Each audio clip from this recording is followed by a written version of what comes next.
जय हिंद साथियों। देखिए, आज फिर से आपके सामने यूपी पुलिस री एग्जाम का क्वेश्चन पेपर लेकर आए हैं और आज की क्लास में हम सेकेंड शिफ्ट में जितने भी मैथमेटिक्स के इम्पोर्टेंट क्वेश्चन पूछे गए हैं उन सभी को डिस्कस करने वाले हैं। और आने वाला हर एक क्वेश्चन मेरे भाई अपने आप में खास है, तो हमारे साथ शुरू से लेकर अंत तक जुड़े रहिए।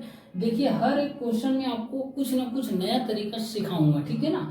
हर एक क्वेश्चन में आपको अलग कुछ सिखाने वाला हूँ और सिर्फ एक मेथड नहीं बताऊंगा, दो दो तीन तीन मेथड बताऊंगा, ताकि आप एक मेथड में यदि फंसते हैं तो दूसरा मेथड अप्लाई कीजिएगा, दूसरा में फंसते हैं तो तीसरा कीजिएगा।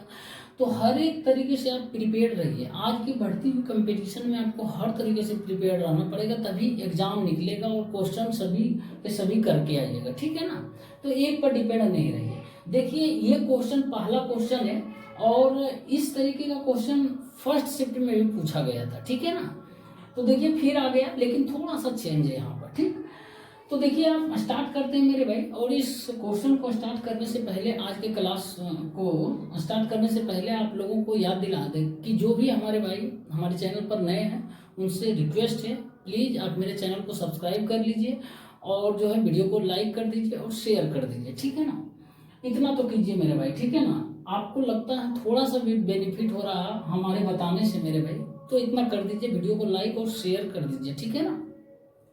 देखिए, बोल रहा कि 27 वस्तुओं का क्रय मूल्य जो है ना एक्स वस्तुओं के विक्रय मूल्य के बराबर है। यदि लाभ जो है 35% है तो पूछ रहा है एक्स का मान क्या होगा ठीक है ना। तो यहाँ पर जब भी ऐसा क्वेश्चन आता है, बोलते हैं कि एक्स वस्तु का क्रय मूल्य वाई वस्तु के विक्रय मूल्य के बराबर है, तो क्रय मूल्य और विक्रय मूल्य का अनुपात या फिर क्रय मूल्य और विक्रय मूल्य जो है उल्टा हो जाता है, ठीक है ना। जैसे कॉस्ट प्राइस है मेरे भाई, ये कॉस्ट प्राइस है, ठीक है ना। जैसे ये कॉस्ट प्राइस है, अब देखिए यहाँ पर क्या होगा ना, ये सेलिंग प्राइस है, ठीक। एक मिनट, ये कॉस्ट प्राइस और ये सेलिंग प्राइस।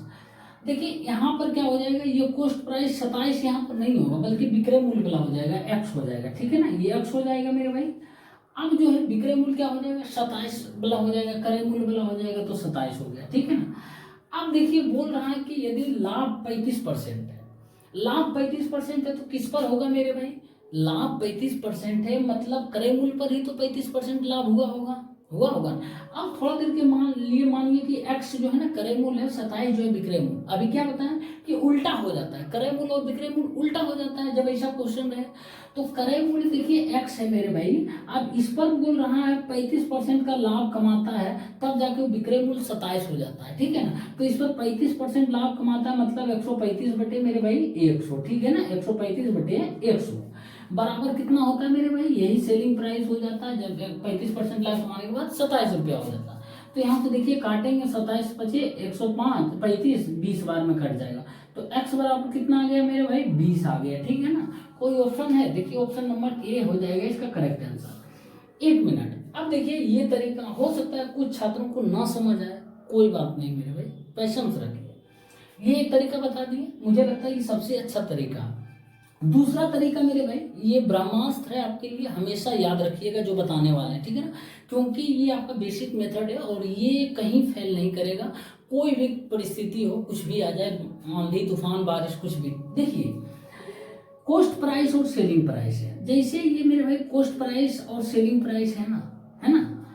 अभी क्या बोल रहे हैं कि 27 वस्तुओं का क्रय मूल्य x वस्तुओं के विक्रय मूल्य के बराबर है।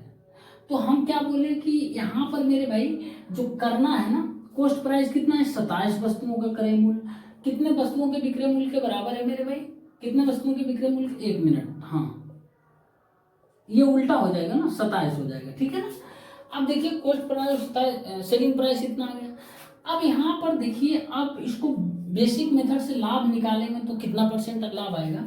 तो यहाँ पर देखिए लाभ आ जाएगा, यहाँ 35% लाभ बोल रहा, मतलब कि कॉस्ट प्राइस जो x है इससे ज्यादा बेचा होगा, यानी x से बड़ा 27 होगा।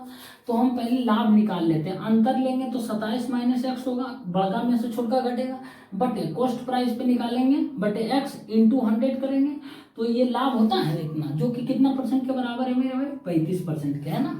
तो अब देखिए इसको काटेंगे, 7 पचे 35, 20 पचे 100, तो 540 माइनस 20 x बराबर कितना हो जाएगा, 7x हो जाएगा ना। अब यहाँ से x बराबर देखिए क्या आ जाएगा मेरे भाई, 27x बराबर क्या आएगा, मैं यहाँ लिख देता हूँ, ठीक है ना। 27x बराबर 540 आएगा मेरे भाई। तो x बराबर कितना आ जाएगा, 20 आ जाएगा ना। आ गया ना ये सेम आंसर। तो आप किसी भी तरीके से कीजिए, आंसर सेम आएगा। लेकिन मेरा सजेशन है मेरे भाई, दोनों मेथड आप याद रखिए। ये तो याद रखिए, ये शॉर्टकट बनेगा, और ये जो है आपका ब्रह्मास्त्र है। जब नहीं बने तो अपना ब्रह्मास्त्र निकालिए और दाग दीजिए, ठीक है ना, और क्वेश्चन बन जाएगा, ठीक है ना। और ये पसंद आया है मेरे भाई तो वीडियो को लाइक कर दीजिए और शेयर कर दीजिए, ठीक है ना। और भी इंपॉर्टेंट क्वेश्चन आने वाले हैं, तो हमारे साथ जुड़े रहिए। देखिए हर एक का ट्रिक में भी देने वाला हूँ, ठीक है ना। साथियों देखिए, रेशियो का बहुत ही फेमस सवाल है। बोल रहा हूँ, वह संख्या ज्ञात कीजिए जिसे 15:19 के अनुपात के पदों में घटाया जाना चाहिए ताकि इसे 3:4 के बराबर बनाया जा सके, ठीक है ना। तो जब भी ऐसा क्वेश्चन आए मेरे दोस्त, मैं आपको सजेस्ट करूंगा, इसको बेसिक मेथड से मत बनाइए। आपके सामने ऑप्शन रहेगा, आप सीधे क्या कीजिए, ऑप्शन में पुट कर दीजिए, ठीक है ना। ऑप्शन को पुट कर दीजिए इसमें। तो देखिए 15 अनुपात क्या है, 15 अनुपात मेरे भाई 19 है ना। तो 15:19 है मेरे दोस्त। तो क्या करेंगे हम, इसमें क्या घटाए हैं इस ऑप्शन में, ताकि अनुपात जो है 3:4 आ जाए। तो देखिए यानी 15/19 यही बोल रहा हूँ। इसमें क्या घटाया जाए मेरे भाई, ताकि जो है ना 3:4 आ जाए। तो यहाँ देखिए ऑप्शन ये है, 5 घटाते हैं तो 10 आएगा, नीचे 14 आएगा। तो 10/14 मतलब 5/7 बिल्कुल भी नहीं है, 3/4 हमको बोल रहा है। ऑप्शन बी देखते हैं, 2 यदि घटाते हैं तो 2 घटाएंगे तो 13/17 आ जाएगा, 19 - 2 तो है ही नहीं संभव। अब ऑप्शन डी देखते हैं मेरे भाई, 4 घटाते हैं तो 11/15 आ रहा है, ये भी संभव नहीं है। ऑप्शन सी को चेक करते हैं, 15 - 3/19 - 3 कितना आएगा मेरे भाई, तो 12/16। तो इसको हम काटेंगे, 3/4 आ रहा, और यही पूछ रहा है कि 3/4 आना चाहिए। तो यही इसका करेक्ट आंसर हो जाएगा, ऑप्शन नंबर सी, ठीक है ना। तो कभी भी मत ऐसा करना मेरे भाई, 15x माइनस क्या घटा दे, मान लेते हैं इसे इस तरीके से, 19x - के बराबर 3/4, ऐसा बिल्कुल भी नहीं करना है मेरे भाई, बहुत टाइम लग जाएगा, ठीक है ना। सीधा ऑप्शन देखना, ऑप्शन पे जाना, निकल जाना। फाइनली हमको क्या करना, एग्जाम हॉल में 2 नंबर लेकर आना है, ठीक है ना। ज़्यादा हमको वहाँ पर दिखाना नहीं है। तो इसलिए आपसे रिक्वेस्ट है, आप इस तरीके से आप क्वेश्चन को सोल्व कीजिए जब भी ऐसा क्वेश्चन आए, ठीक है ना। हालांकि इस तरीके का ट्रिक भी मैं आपको शॉर्ट्स में दे दिया हूँ, आप जाकर जरूर देखिए, ठीक है ना। साथियों देखिए एक और सवाल है, बोल रहा है कि मीता की आय जो है सीता की आय से 125% अधिक है। तो सीता की आय जो है मीता की आय से कितना प्रतिशत कम है, ये आपसे पूछ रहा है। तो देखिए 2 व्यक्ति है, एक मीता है मेरे भाई और दूसरा जो है ना वो सीता है। तो मीता की आय जो है सीता की आय से 125% अधिक है। तो सीता की आय मान लेते हैं 100 होगा, तो इसका कितना होगा मीता, 125% अधिक मतलब 225 होगा। यही तो है ना, 100 में जितना, 100 इसलिए मानते ताकि जितना परसेंट कम या अधिक बोले डायरेक्ट 100 से घटा देंगे, ये जोड़ देंगे, ठीक है ना। तो 125% अधिक बोल रहा है, 125 जोड़ देंगे, 225 हो गया। अब बोल रहा है ये सीता की आय जो है ना मीता की आय से कितना प्रतिशत कम है। तो कम है तो सबसे पहले अंतर देखेंगे मेरे, अंतर कितना होगा, 125 का अंतर। अब बोल रहा है कितना प्रतिशत कम है, यहाँ बोल रहा है कम का बात ना, तो नीचे में जो है बड़ा वैल्यू लेंगे, नीचे में बड़ा वैल्यू लेंगे तो 225 हो जाएगा, और 100 से मल्टीप्लाई कर देंगे, ये परसेंटेज में चेंज हो जाएगा। अब देखिए यदि हम इसको 25 से काटते हैं, 25 बचे 45 बचे आ जाता है, ठीक है ना। 5 बचे 25, 9 बचे 45। अब देखिए 500 बटे मेरे भाई 9 आ रहा, इसको हम डिवाइड करते हैं, 9 बचे 45, 5 आएगा, 9 बचे 45, 5 5 5 आ रहा, ठीक है ना। 55.55% जो है कम है, ठीक है ना। तो ऑप्शन नंबर 1 करेक्ट आंसर हो जाएगा। बस कुछ नहीं करना, कितना प्रतिशत कम है तो नीचे में वैल्यू बड़ा वाला लिख देना, बस बाकी कोई चीज नहीं। ध्यान रखिएगा, हानि में भी नीचे बड़ा वैल्यू होता है, और कितना प्रतिशत कम पूछ रहा है ये भी बड़ा होगा। कम मतलब क्या है, बड़ा वैल्यू नीचे रखेंगे इन दोनों में से, तब तो कम चीज होगा ना। अब इतना 225 आदमी सोचिए इसमें टोटल खा रहा है या भाग है, 100 आदमी कौन कम होगा, तो 225 आदमी रहेगा तो कम कम और न मिलेगा। तो लाभ में नीचे में बड़ा छोटा वैल्यू होता है, और हानि में ये कम पूछे तो बड़ा वैल्यू होता है, बस, ठीक है ना। साथियों देखिए एक और सवाल है और ये HCF और LCM का है। बोल रहा है जब हम लंबी विभाजन विधि से दो संख्याओं के मोशो यानी HCF की गणना करते हैं तो अंतिम विभाजक जो होता है 2 प्राप्त होता है और क्रमिक भागफल जो है पहले से अंतिम तक क्रमशः 2, 4 और 2 प्राप्त होते हैं। तो इन दो संख्याओं को ज्ञात कीजिए, ये बताना है। ऑप्शन आपके सामने है। तो देखिए जितना संभव हो सके मेरे भाई, जब एग्जाम हॉल में रहते हैं आपको ऑप्शन के माध्यम से क्वेश्चन सोल्व करने का मौका मिल रहा है ना, तो आप ऑप्शन को ही पकड़िए, ठीक है ना। इसके अलावा कुछ मत जाइए कैलकुलेशन क्या बोलता है नहीं बोलता, ठीक है ना। तो फाइनली बोल रहा है कि HCF का हम गणना करते हैं मेरे भाई, अंतिम विभाजक 2 प्राप्त होता है। अंतिम विभाजक मतलब मेरे भाई ये जो है ना अंतिम विभाजक ये वाला, ठीक है ना। तो अंतिम विभाजक जो होता है वही तो HCF होता है ना, होता है। जैसे मान लेते हैं 4 और 6 का HCF निकालते हैं मेरे भाई, तो हम क्या करते हैं 4 को 6 से डिवाइड मारते हैं, 4 एकम 4 करते हैं मेरे भाई 2। अब 2 को फिर 4 से डिवाइड मारते हैं, 2 दूना 4 आता है ना, खत्म हो गया ये। तो अंतिम विभाजक कौन आया, 2 आया। तो यही तो इसका HCF हो जाता है मेरे भाई, हो जाता है ना। तो यानी देखिए डायरेक्ट रूप से नहीं बोल रहा है HCF 2 होता है, बल्कि इनडायरेक्टली बोला है कि 2 होता है। हमको पता करना चाहिए, होना चाहिए, ठीक है ना। तो अब यहाँ पर देखिए क्या करेंगे, ऑप्शन हमारे पास है। देखिए किसी का HCF जो है 2 है या नहीं है, तो इसका HCF मेरे भाई 4 है, ठीक है ना। HCF जो है इसका जो है वो 4 है, ये नहीं होगा ऑप्शन। ऑप्शन बी देखते हैं, इसका HCF कितना हो जाएगा मेरे भाई, क्या 2 हो सकता है, बिल्कुल हो सकता है। HCF इसका मेरे भाई 2 है, ठीक है ना। और ऑप्शन कोई देख लेते हैं, तो इसका HCF देखेंगे तो मेरे भाई इसका HCF जो होता है वो 4 होता है ना, 4 ही तो HCF है ना। अब इसका HCF देखते हैं मेरे भाई ऑप्शन नंबर डी का, तो इसका भी 4 HCF है। तो मतलब ये तीनों में से ऑप्शन में से कोई नहीं होगा मेरे भाई, ऑप्शन नंबर डी ही इसका करेक्ट आंसर हो जाएगा, ठीक है ना। तो हम ऑप्शन के माध्यम से देखिए डायरेक्ट बना दिए, सीधे बोल रहा है HCF 2 होता है। अभी बता दिए ना अंतिम विभाजक क्या होता है, वही तो HCF होता है। यानी इनडायरेक्टली बोल रहा है कि HCF 2 होता है। तो देख लेंगे कौन सा ऑप्शन का HCF 2 है, निकल जाएंगे हमारे। इतना काहे करेंगे, हमको नहीं मतलब है। आप देखिएगा, देखिए यदि हम इसको 18 और 40 का HCF निकालते हैं ना, 40 से डिवाइड करेंगे, एक बार में 18 आएगा ना मेरे, सॉरी 2 बार में 18 दूना 36, फिर 4, फिर देखिए 18 से डिवाइड, 4 चौका 16, कितना है 2, फिर देखिए 4 से करेंगे, 2 दूना 4, खत्म कहानी, ये 0 आ गया। अब देखिए क्या बोल रहा है, पहले से अंतिम तक भागफल 2, 4 और 2। देखिए पहला 2 आ गया, दूसरा भागफल 4, तीसरा भागफल 2 आ गया, और अंतिम देखिए अंतिम विभाजक 2 प्राप्त होता है, अंतिम विभाजक 2 प्राप्त हो रहा है। यही तो HCF है मेरे भाई, बस आपको हर तरीके से बता देंगे, ठीक है ना। तो जो पसंद आए मेरे भाई वो करना, लेकिन मेरा सजेशन है मेरे दोस्त एक भाई के नाते, मेरे दोस्त के नाते, कि आप जरूर ऑप्शन के माध्यम से मिलता है क्वेश्चन बनाने का, ऑप्शन के माध्यम से बनाइए, कोई जरूरत नहीं हमको एग्जाम निकाल कर आना, वहाँ दिखाना नहीं कि हम बहुत बड़ा विद्वान है, ठीक है ना।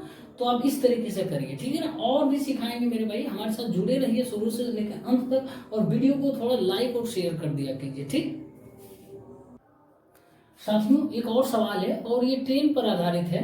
बोल रहा 2 रेलगाड़ी विपरीत दिशा में 29 किलोमीटर प्रति घंटा और 25 किलोमीटर प्रति घंटे की चाल से चल रही है, ठीक।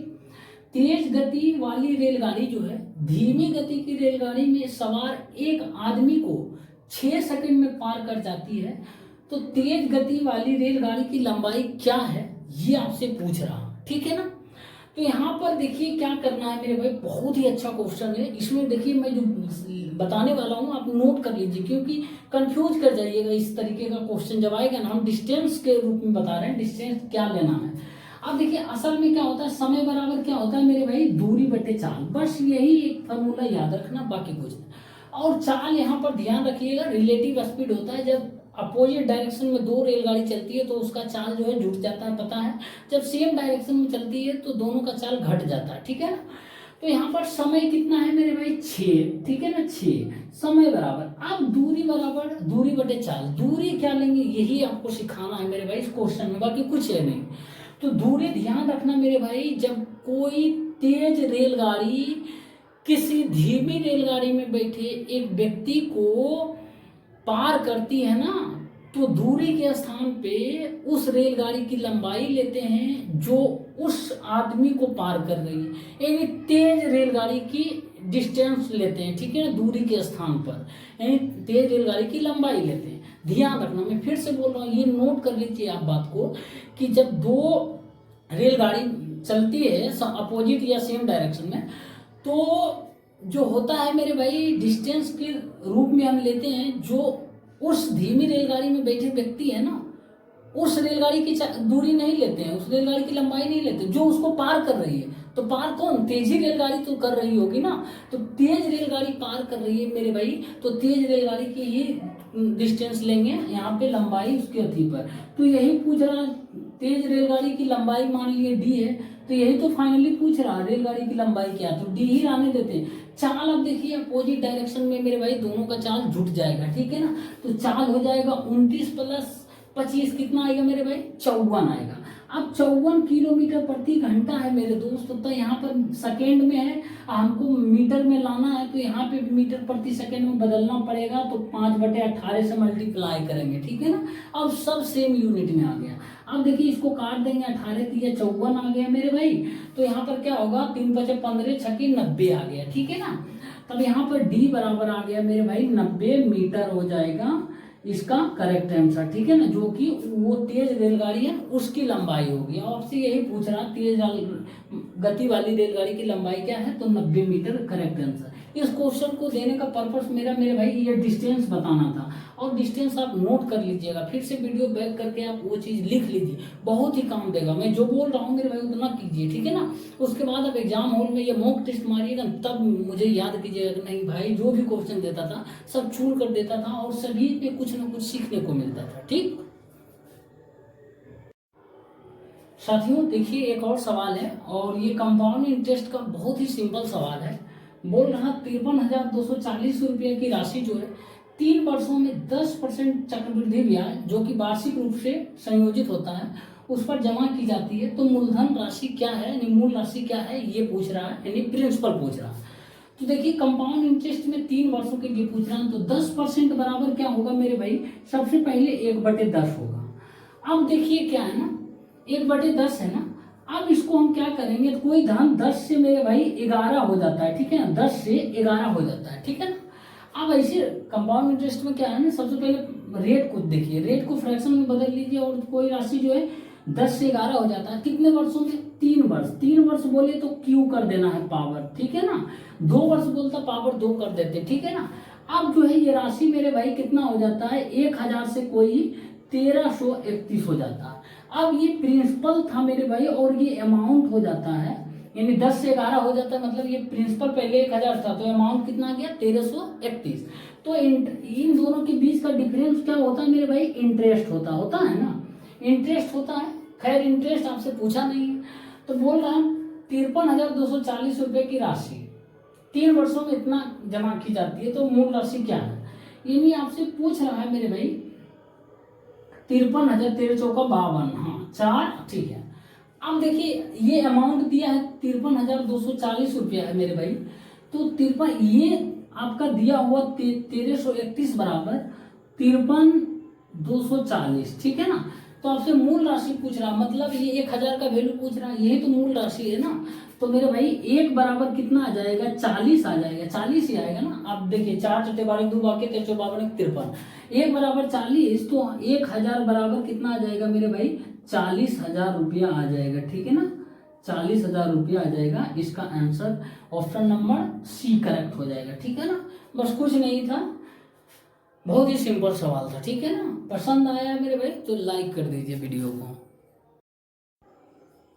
साथियों एक और सवाल है, देखिए बोल रहा कुछ कृषि श्रमिकों की औसत मासिक आय जो है वो एस है, और अन्य श्रमिकों की जो है टी है, सभी रुपया में है, ठीक है ना।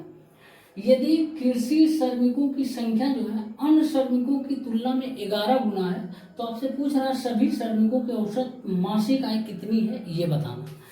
तो यहाँ पर बताया कृषि श्रमिक जो है मेरे भाई, ये कृषि श्रमिक जो है ना, कृषि श्रमिक की संख्या जो है अन्य श्रमिकों की संख्या का 11 गुना है, ठीक है ना। अन्य श्रमिकों की तुलना में 11 गुना, यदि x है तो ये 11x होगा मेरे भाई, यही है ना। अब देखिए यहाँ पर क्या है ना, कुछ मान लेते हैं 1 होगा, ये 11 होगा, कोई जैसे मन हो वैसे कीजिए, ठीक है ना। 1 ही मान लेते हैं, ये 1 है और ये इसका 11 गुना 11। अब बोल रहा है कुछ श्रमिकों की औसत मासिक आय, कुछ श्रमिकों की, यहाँ पर कुछ श्रमिकों की आ ही गया है मेरे भाई, कुछ कृषि श्रमिकों की, तो 11 कृषि श्रमिकों की अब मासिक औसत आयु एस, आय जो है एस बोल रहा है। अब अन्य श्रमिकों की टी है, यानी अन्य श्रमिकों की मतलब एक श्रमिक है, इसका औसत आय जो है टी है। अब बोल रहा है सभी के मासिक औसत आय कितनी है, तो सभी को जोड़ के सभी के संख्या से डिवाइड कर देंगे, तो इसका जोड़ कितना होगा टोटल कृषि का और इसका जोड़ देंगे, तो ये हो जाएगा मेरे भाई 11s और प्लस इसका हो जाएगा टी बटे कितना आएगा टोटल 11 प्लस 1 12 है, ठीक है ना। तो कोई ऑप्शन है 11s प्लस टी बटे 12, 11s प्लस टी बटे 12 ऑप्शन डी है, तो यही इसका करेक्ट आंसर हो जाएगा, ठीक है ना। तो यहाँ पर देखिए स्टार्टिंग में बोला गया कुछ श्रमिकों की मासिक औसत आय, तो यहाँ कुछ हमको नहीं पता था, लेकिन आगे बता दिया गया है कि कृषि श्रमिकों की संख्या जो है अन्य श्रमिकों की तुलना में 11 गुना है, तो अन्य श्रमिक जो है मान लेते हैं 1 था, तो कृषि श्रमिक इसके 11 गुना 11 हो गया। तो अब देखिए यहाँ से चलते हैं फिर कृषि श्रमिकों की औसत आयु टोटल कितना है 11 कृषि श्रमिक, इसका औसत आयु एस है, और अन्य श्रमिक 1 है, तो इसका औसत आय मेरे भाई वो टी है, ठीक है ना। तब आप देखिए बोल रहा कुल का टोटल का कृषि श्रमिक और अन्य श्रमिक के औसत मासिक आय, तो इन सभी को जोड़ देंगे मेरे भाई, कृषि श्रमिक के आय प्लस अन्य श्रमिक के आय, तो इन दोनों को जोड़ने के बाद 11 प्लस टी आया, और उसके बाद कितना है टोटल 12 है श्रमिक है, ठीक है ना। 11 कृषि श्रमिक 1 अन्य श्रमिक, तो 12 श्रमिक, बस हो गया, यही आंसर, बाकी कुछ करना ही नहीं था। साथियों देखिए एक और सवाल है, और ये इलेक्शन पर आधारित सवाल है, ऐसा सवाल हमेशा पूछा जाता है। बोल रहा है एक चुनाव में 2 उम्मीदवार थे, 75% मतदाताओं ने अपने मत डाले, ठीक, जिनमें से 2% मत जो है अवैध पाए गए। एक उम्मीदवार को 9261 मत मिलते हैं, यानी 9261 मत मिलते हैं, जो कुल वैध मतों का 75% है। तो आपसे पूछ रहा हूं मतदाताओं की कुल संख्या कितनी है, ये आपको बताना है। तो देखिए यहाँ पर क्या है ना, 2 उम्मीदवार थे मेरे भाई, ठीक है ना, 2 उम्मीदवार था, ठीक है ना। अब है 75% मतदाताओं ने अपने मत का उपयोग किया, तो मान लेते हैं टोटल मत जो है ना 100% है मेरे भाई, तो 75% मतदाताओं ने, यानी 75 टोटल जो है मतदाता वोट करता है, 25 वो जो है वोट नहीं करता, ठीक है ना। अब बोल रहा है जो भी वोट करता है ना 75 आदमी ये, तो उसका 2% मत अवैध घोषित कर दिया जाता है, मतलब इलीगल कर दिया जाता है। तो उसके बाद जो है आगे बोला गया एक उम्मीदवार को 9261 मत मिलते हैं, जो कुल वैध मतों का 75%, बस कुछ नहीं। अब देखिए ये 75 जो है मेरे भाई, ये 75 वोट डाला गया, अब इसमें से 2% मत अवैध पाए गए, 2% अवैध पाए गए, तो वैध कितना पाया गया होगा, बोलेगा 98%, 75 का 98%, 75 बटे 100। अब देखिए बोल रहा है एक उम्मीदवार को 9261 मत मिलते हैं, जो कुल वैध मतों का 75% है, तो वैध मतों का 75% है मेरे भाई, टोटल वैध मत यही है ना, ये तो 25 तो किया ही नहीं, बाकी 75 में से 2% अवैध घोषित कर दिया गया, तो वैध यही तो बचा है केवल। तो इसी का मेरे भाई 75% बोल रहा है, वैध मतों का 75% मिलता है एक कैंडिडेट को, तब उसको जाके टोटल 9261 वोट मिल जाता है, ठीक है ना। बस हो गया, कहानी खत्म। अब देखिए क्या करेंगे हम, 3 25 4 25, ठीक है ना, 3 25 4 25, ठीक है ना, 3 25 बार में काटेंगे, 4 25 बार में, उसी तरीके। अब देखिए यहाँ पर क्या करेंगे हम, 6 2 8 1 9, हाँ ये 9 से 3 3 9, अब 9 से काटेंगे, 9 1 9, 9 दूना 18 मेरे भाई, 8 9 9 81, 1029 बार को 9 से काटेंगे तो 1029 बार में कटेगा, ठीक है ना। अब देखिए यहाँ क्या आएगा, ये 98 है, ठीक है ना।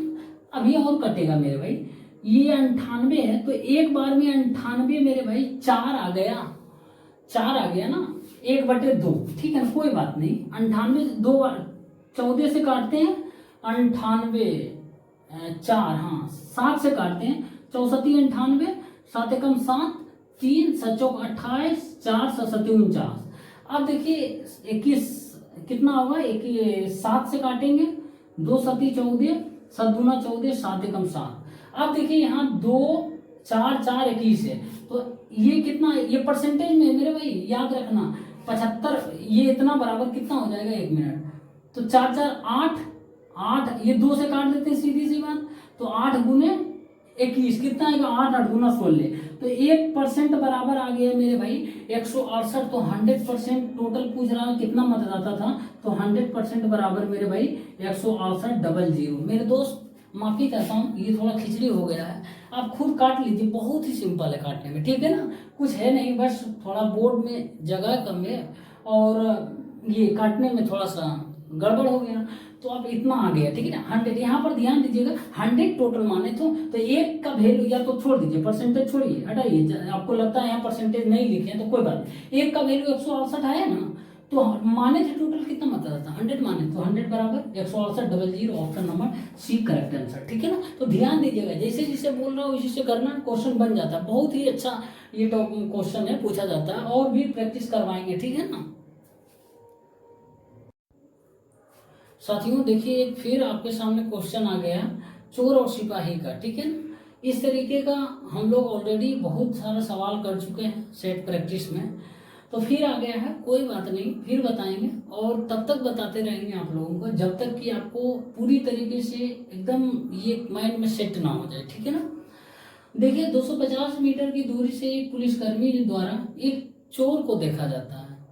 जब पुलिसकर्मी पीछा करने लगता है तो चोर भी भागने लगता है, जरूरी है भागना। यदि चोर की गति जो है 16 किलोमीटर प्रति घंटा है और पुलिस की गति जो है ना वो 20 किलोमीटर प्रति घंटा है, तो पूछ रहा हूँ चोर के पकड़े जाने से पहले वो कितनी दूर तक भागा होगा। ये बहुत अच्छा चीज पूछा, चोर के पकड़े जाने से पहले वह कितनी दूर तक भागा होगा। यहाँ पुलिस कर्मी की बात नहीं कर रहा कि चोर के बोल रहा पकड़े जाने से पहले कितना दूर तक भागा होगा, तो भाग कौन रहा, चोर ही तो भाग रहा ना, पुलिस भी भाग रही लेकिन पुलिस पकड़ने के लिए जा। तो देखिए यहाँ से मेरे भाई मान लेते हैं यहाँ से यहाँ तक जो है डिस्टेंस 250 मीटर है, ठीक है ना। अब देखिए यहाँ पर क्या है ना, ये पुलिस है, ठीक है ना, मैं लिख देता हूँ, यहाँ पर पुलिस है और यहाँ पर जो है ना चोर है। 250 मीटर आगे चोर को देखता है पुलिस, उसके बाद चोर भागना स्टार्ट कर देती है और इस पॉइंट पर जाके मान लेते हैं चोर पकड़ा जाती है, मान ले एक्स डिस्टेंस पर जाकर चोर पकड़ा जाती है। अब देखिए पुलिस को जो समय यहाँ से लेके यहाँ तक जाने में लगा वही समय चोर को यहाँ से यहाँ तक जाने में लगा होगा। मान लिया जाए 250 मीटर दूर चोर है, हम यहाँ हैं, तो हम उसके x मीटर दूर आगे जाकर हम चोर को पकड़ लेंगे, तो जो समय हमको यहाँ से उस पॉइंट तक जाने में, पकड़ने पॉइंट तक जाने में समय लगेगा, वही समय चोर को जो है 250 मीटर जो आगे तक उस पॉइंट से वहां तक जाने में जहां पकड़ाएगा सेम लगेगा समय। तो समय दोनों को कर देते हैं बराबर, टी पुलिस का समय, टी जो है चोर का समय कर देते हैं, ठीक है ना। तो समय बराबर पुलिस दूरी बटे चाल होता है, दूरी पुलिस का कितना होगा 250 प्लस एक्स हो जाएगा, तो 250 प्लस एक्स बटे पुलिस का चाल कितना है मेरे भाई, तो पुलिस का चाल है 20 बराबर 1 मिनट। अभी रुक जाइए, यहाँ पर मीटर प्रति सेकंड में आप सोच रहे हैं बदलेंगे, अभी रुक जाइए। अब इसका दूरी कितना होगा, चोर तो 80 मीटर दूरी तय करेगा ना, तो एक्स बटे चोर का चाल कितना है 16। अब देखिए यहाँ पर 5/18 से मल्टीप्लाई कीजिए, यहाँ पे 5/18 से मल्टीप्लाई कीजिएगा मीटर प्रति सेकंड में बदलने के लिए मेरे भाई, तो फाइनली ये दोनों कट ही जाएगा, तो करना कोई जरूरत नहीं है, कट ही जाएगा तो ठीक है, कोई दिक्कत नहीं। अब इसको काट दीजिए, 5 चौका 20, 4 चौका 16, ठीक है ना। तो ये आ जाएगा मेरे भाई 1000 प्लस 4x बराबर 5x, तो x बराबर कितना आ जाएगा मेरे भाई 1000। अब रुकिए, पूछ क्या रहा, चोर के पकड़े जाने से पहले वह कितनी दूर तक भागा होगा, तो कितनी दूर तक भागा होगा मेरे भाई चोर को पकड़ने से जाने से पहले, तो ये भागा होगा, यही भागा उसके बाद पकड़ा गया, यानी x का ही मान पूछ रहा है केवल, तो यही इसका आंसर हो जाएगा मेरे भाई 1000 मीटर हो जाएगा। मीटर में माने थे ना तो मीटर हो जाएगा, ठीक है। लेकिन पुलिस के द्वारा पूछा था कितना डिस्टेंस कवर करने के बाद चोर पकड़ाती है, तो टोटल हो जाता है 1250, ठीक है ना, जोड़ देते 250 और, ठीक। इस तरीके से बनाया जाता है, बहुत ही सिंपल सवाल, बढ़िया था और भी आएगा से, ठीक है ना, सब क्वेश्चन कराने वाले हैं। साथियों देखिए बोल रहा कि एक क्रिकेटर की 64 पारियों में रन का एक निश्चित औसत था। अपनी 65वीं पारी में हुआ, अपनी ओर से बिना किसी स्कोर के आउट हो गया, मतलब 0 रन पर आउट हो गया। तो इसके कारण उसका औसत जो है 2 रन कम हो जाता है। तो पूछ रहा हूँ उसके रनों का नया औसत क्या है। नया औसत मतलब औसत जो भी होगा निकालिएगा, उसमें से 2 घटाइएगा, तो यही तो नया औसत है ना। तो जो भी औसत होगा उसमें 2 घटा कर ही औसत निकालिएगा, ठीक है ना।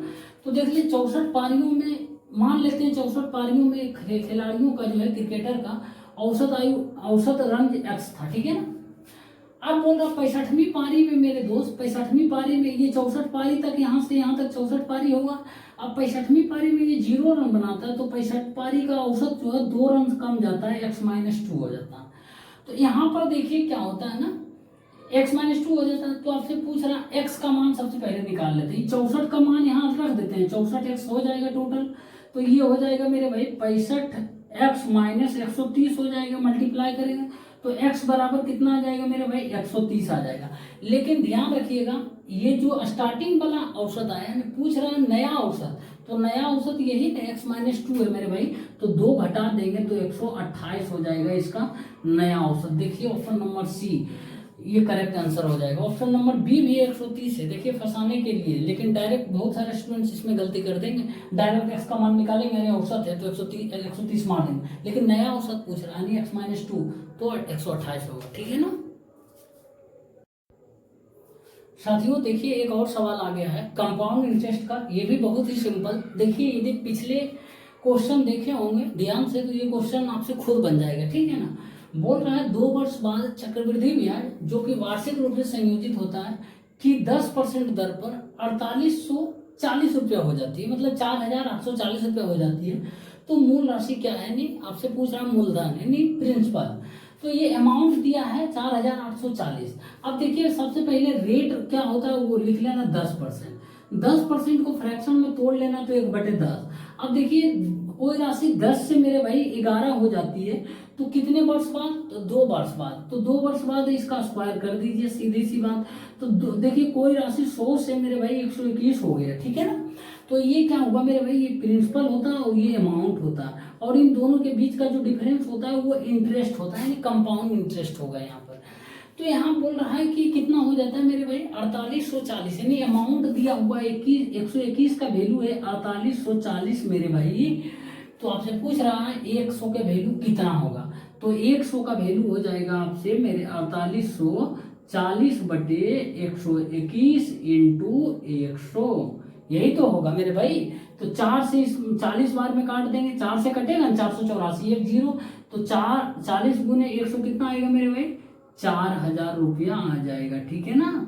यही प्रिंसिपल आपसे पूछ रहा मूल राशि, मतलब आप माने 100, तो आ गया 100 बराबर कितना आ गया 4000। Option number B correct answer. बहुत ही सिंपल सवाल था, ठीक है ना। वीडियो को लाइक कर दीजिए एक बार नहीं किए जो भी भाई इस वक्त देख रहे हैं वीडियो को, ठीक है ना। साथियों देखिए टाइम एंड वर्क का एक और सवाल है, ये फर्स्ट शिफ्ट में भी पूछा था, लगभग सेम कॉपी कर दिया फर्स्ट और सेकंड शिफ्ट का, एकदम लेवल वही है। बोल रहा है एक्स और वाई एक कार्य को क्रमशः 12 दिन एवं 18 दिनों में पूरा करता है। उन्होंने एक साथ कार्य करना शुरू किया, लेकिन 4 दिनों के बाद मेरे भाई वाई को छोड़ना पड़ा, काम को है ना वाई छोड़ देता है, और एक्स अकेले शेष काम पूरा किया। तो पूरा कार्य कितने दिनों में पूरा होगा ये पूछ रहा हूँ। तो देखिए सबसे पहले एक्स और वाई है, 2 व्यक्ति है मेरे भाई। एक्स जो है काम को 12 दिन में पूरा करता है और वाई जो है 18 दिनों में पूरा कर सकता है। अब इन दोनों दिनों का एलसीएम लेते हैं, जो एलसीएम आता है मेरे भाई वो क्या आता है, टोटल काम आता है, टोटल काम मान लेते हैं। तो इसका एलसीएम 36 आ गया, टोटल काम हो गया। अब ये एक्स का एफिशिएंसी 3 आ गया मेरे भाई, वाई का एफिशिएंसी 2 आ गया, ठीक है। अब यहाँ पर ध्यान दीजिएगा, उन्होंने 7 काम किया शुरू किया, लेकिन 4 दिनों के बाद वाई काम छोड़ देता। तो 4 दिन तक मेरे भाई एक्स और वाई दोनों काम मिलकर करता है। तो दोनों काम मिलकर करता है, एक्स 3 की एफिशिएंसी से, वाई 2 की एफिशिएंसी से, 5 की एफिशिएंसी से एक्स और वाई मिलकर काम कर रहा है। तो 4 दिन तक करता है मेरे भाई, तो 20 काम पूरा कर देता है, ठीक है ना, 20 काम। अब जो है वाई छोड़ देता, अब एक्स को अकेले करना पड़ता है, ठीक है ना। तो 20 काम एक्स और वाई मिलकर किया, बचता है कितना, 36 में से 20 घटा देंगे मेरे भाई, 16 काम बच गया, जो कि अब अकेले जो है एक्स को करना पड़ेगा। करना पड़ेगा ना अकेले एक्स को। तो अकेले एक्स कितना की इफिशियंसी कैसे करेगा, 3 की इफिशियंसी से करेगा, तो इतना दिन लग जाएगा मेरे भाई, बटे 3 कर देंगे। एक्स को अलग से इतना दिन, तो पूरा कार्य कितने दिनों में पूरा हुआ, तो पूरा कार्य कितने दिनों में पूरा होगा, इधर 4 दिन ले लिया मेरे भाई, 4 दिन ये ले लिया, प्लस 16/3 दिन इधर ले लिया, अकेले एक्स किया होगा, और ये दोनों 4 दिन एक्स प्लस वाई मिलके किया, तो कितना आ जाएगा मेरे भाई, इसको जोड़िएगा, 4×12 12×16 कितना होगा मेरे भाई, 28/3 दिन हो जाएगा, यही ना, 4×12 28/3। कोई ऑप्शन है तो option number D correct answer हो जाएगा। ध्यान दीजिएगा, यहाँ पूरा पूछ रहा पूरा कार्य, ना कि बचा हुआ कार्य कितने दिनों में पूरा हुआ। बचा हुआ कार्य पूछता तो 16/3 दिन होता। पूरा काम तो ये भी टोटल मिला के ना पूरा काम हुआ, तो पूरा काम ये 4 दिन इधर लग गया, एक्स और वाई मिलकर लगाया, और बाकी एक्स जो है अकेले करना पड़ा 16/3 दिन, तो 16/3 प्लस 4 दिन मतलब 28/3 दिन पूरा काम होने में लगेगा, ठीक है ना। साथियों देखिए एक और सवाल है, बोल रहा है कि एक ठेकेदार 40 दिनों में एक सुरंग बनाने के कार्य का जिम्मा लेता है और 25 पुरुषों को नियोजित करता है। 24 दिन के बाद वह पाता है कि केवल 1/3 ही सड़क बनी है, यानी सड़क जो बन रहा है मेरे उसका 1/3 ही काम हुआ है, तो उसे कितने अतिरिक्त पुरुषों को नियुक्त करना चाहिए ताकि वह 4 दिन पहले काम पूरा करने में सक्षम हो। तो देखिए इस तरीके का सवाल, पता ही आपको फॉर्मूला क्या लगाना है, M1D1H1 बटे जो भी हो तीसरा चीज के अलावा चौथा चीज जो भी हो नीचे होगा बराबर M2D2H2 बटे कुछ भी हो, ठीक है ना। तो यहाँ पर देखिए वही करेंगे, M1 क्या हो जाएगा मेरे भाई, 25 पुरुष है ना, तो 25 × 40 कर देंगे, तो ये टोटल काम होगा। अब लेकिन बोल रहा है काम का 1/3 आगे बता दिया गया, मतलब टोटल काम हम 1/3 में 3 काम मान लेते हैं, टोटल काम मान लेते हैं मेरे भाई 1 है, ठीक है ना, टोटल काम 1 है, या फिर 3 मान लीजिए, टोटल काम 3 करना है तो 3 से मल्टीप्लाई कर दिए, ठीक है ना। अब देखिए बोल रहा है कि 24 दिन के बाद वह पाता है कि यानी 24 दिन तक 25 पुरुष काम पर साथ रहता है, 25 पुरुष काम करता है, तो 24 × 25 मेरे भाई, अब जो है काम का 1/3 ही सड़क बनी है, तो इतना मील के सड़क का 1/3 करता है, मतलब 1 सड़क बनाता है, टोटल 3 बनाना है ना, तो 1 बनाता है प्लस, अब अभी तो और सड़क बनाना बाकी है, तो अब उसे कितने अतिरिक्त पुरुषों को नियुक्त करना चाहिए, तो कितने अतिरिक्त पुरुषों को नियुक्त करना चाहिए, 25 पुरुष पहले नियुक्त किया, मान लेते हैं एक्स एक्स्ट्रा में नियुक्त करेगा, तो काम 4 दिन पहले समाप्त हो जाएगा। यहाँ ध्यान रखें कि 40 दिन काम करना है, यहाँ 24 दिन तक कर दिया, तो बाकी बचता है 16 दिन। 16 दिन यहाँ करेगा या फिर कुछ और करेगा मेरे भाई, यहाँ 16 दिन नहीं करेगा, क्योंकि 4 दिन पहले बोल रहा है, 16 दिन तो करना था नहीं बोलता, लेकिन 4 दिन पहले मतलब 12 दिन में कंप्लीट करना है काम, 12 दिन में करना है, तो कितना काम करना है मेरे भाई, टोटल 3 काम है, 1 काम ये किया है, बाकी 2 काम ये बचता है, हो गया। देखिए यदि इसको हम क्या करेंगे मेरे भाई, 25 कॉमन ले लेते हैं मेरे दोस्त, तो ये आ जाएगा, 25 कॉमन लेंगे, ध्यान से देखिएगा, 25 कॉमन लिए तो 40 दिया 120 माइनस ये 24 आ जाएगा बराबर, अब ये क्या हो जाएगा 25 प्लस x × 12 × 2 आएगा। अब देखिए यहाँ पर क्या होगा, कुछ नहीं कटेगा, ये 96 हो जाएगा, 96 हो जाएगा, 120 में 24 गया 96, ठीक है ना, तो 12 8 बार में काटेंगे, फिर 2 चौका, ठीक है ना, 25 चौका 100 बराबर 25 प्लस x, तो x बराबर कितना आ जाएगा मेरे भाई 75 आ जाएगा, और x आप क्या माने थे कि अतिरिक्त पुरुष नियुक्त कर रहे हैं हम x की संख्या में, तो x बराबर कितना आ जाएगा 75, इसका ऑप्शन नंबर डी करेक्ट हो जाएगा, ठीक है ना। तो आप ध्यान दीजिएगा इस तरीके का सवाल में, यहाँ थोड़ा सा सोचने वाली बात था कि टोटल काम 1/3 से कंपेरिजन, अब मान ले 4-5 से कंपेरिजन होता तो टोटल 5 मान लेते, फिर इधर 4 होता, बाकी इधर बच जाता 1 होता, ठीक है ना, तो इस तरीके से करना है। साथियों देखिए एक और सवाल है, बोल रहा है एक व्यापारी एक वस्तु को खुदरा विक्रेता को 20% छूट पर बेचता है, लेकिन डिलीवरी और पैकेजिंग के लिए रियायती यानी छूट वाले मूल्य पर 10% शुल्क लेता है। ये ध्यान दीजिएगा, यहाँ शुल्क वाले मूल्य पर 10% छूट लेता है, किस पर, डिलीवरी और पैकेजिंग के लिए, यहाँ पर मार्क प्राइस पे ही नहीं कर देना, ठीक है ना। खुदरा विक्रेता इसे 4092 रुपये अधिक में बेचता है, जिससे 25% लाभ अर्जित होता है, तो आपसे पूछ रहा है व्यापारी ने वस्तु को किस कीमत पर अंकित किया था ये बताना है, यानी अंकित मूल्य।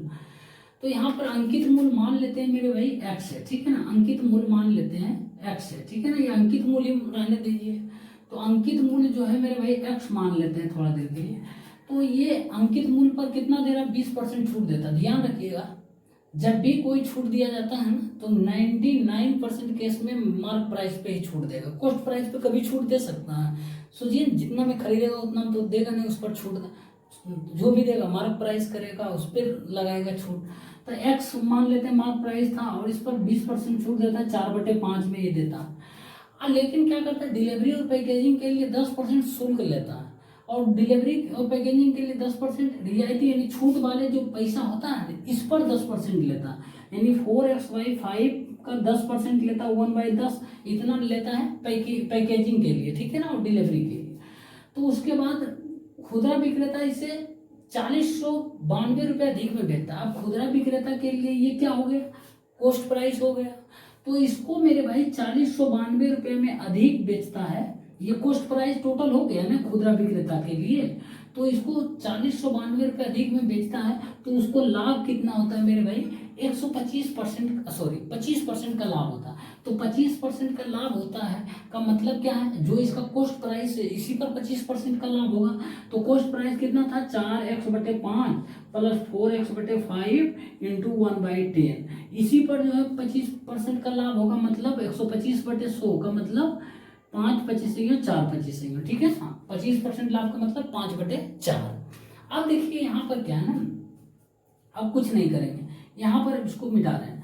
अब क्या करेंगे, इतना कॉमन ले लेते हैं ये सब, ठीक है ना, 4x/5 प्लस 4x/50 यही तो होगा, ये कॉमन ले लेते हैं मेरे भाई। तो ये बच जाएगा ये 5/4, ये माइनस उधर चला जाएगा, 1 बचेगा, ये 1 बचेगा, बराबर 4092 आ जाएगा।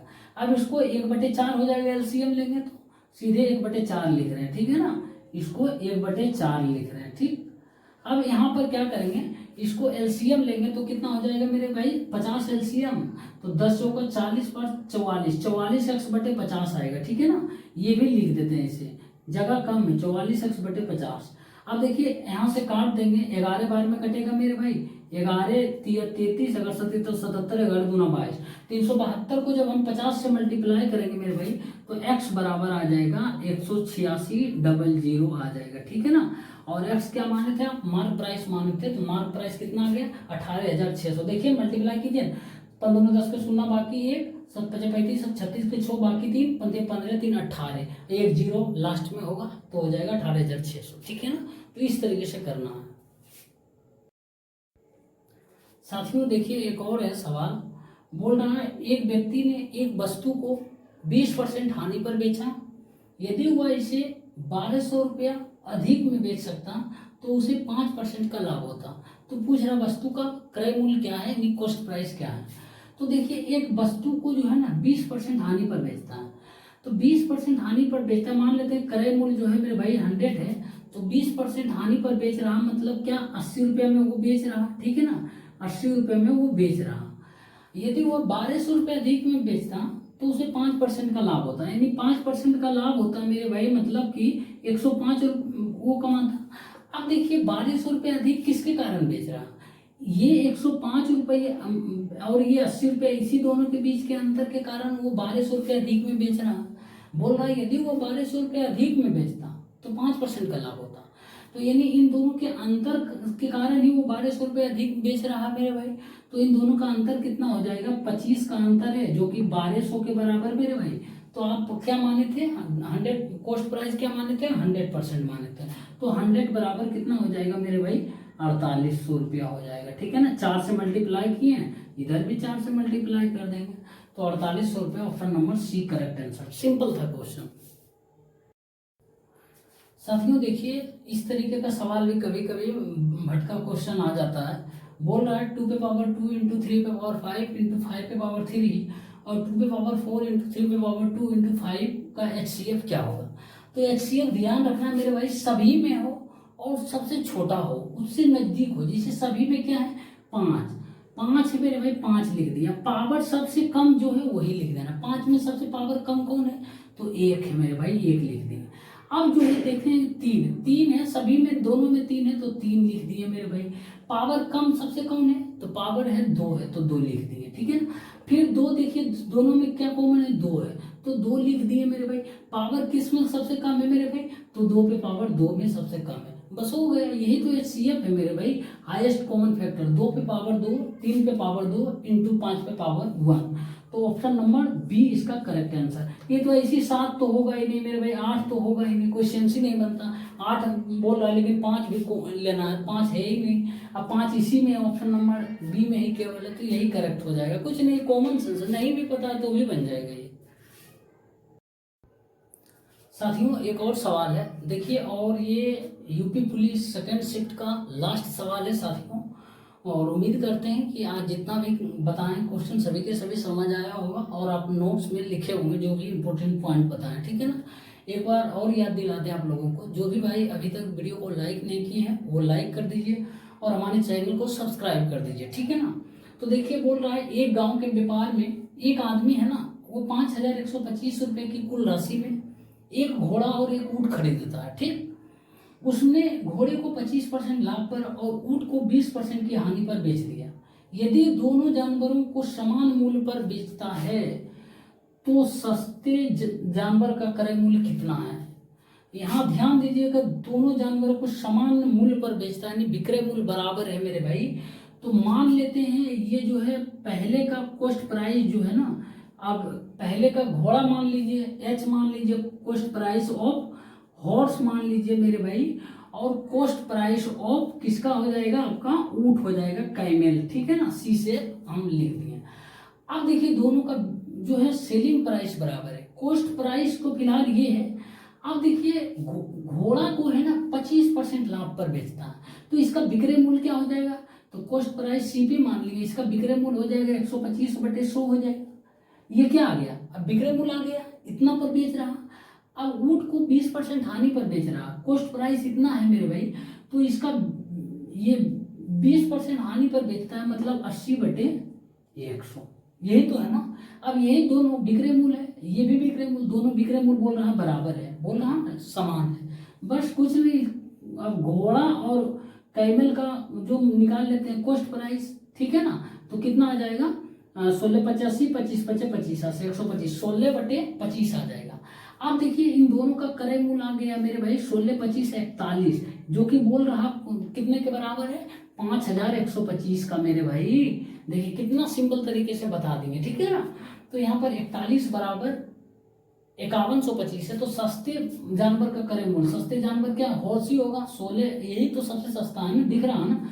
तो 1 बराबर कितना आ जाएगा मेरे भाई, 41 से कम 41, 10, 41 दूना 82, 16 दू 18, 5 कितना आ जाएगा, 41 से कम 41, 10, 41 दूना 82, तो कितना आएगा 20, 5 बार में कटेगा 125, तो 16 बराबर कितना आ जाएगा, 16 बराबर 125 गुने 16 हो जाएगा, यही होगा ना। 125 गुना 16 करेंगे तो क्या करेंगे मेरे भाई, यहाँ फिर से 1 मिनट था, इसको हम क्या कर सकते हैं, देखिए 16 गुने 25 गुने 5 कर सकते हैं ना।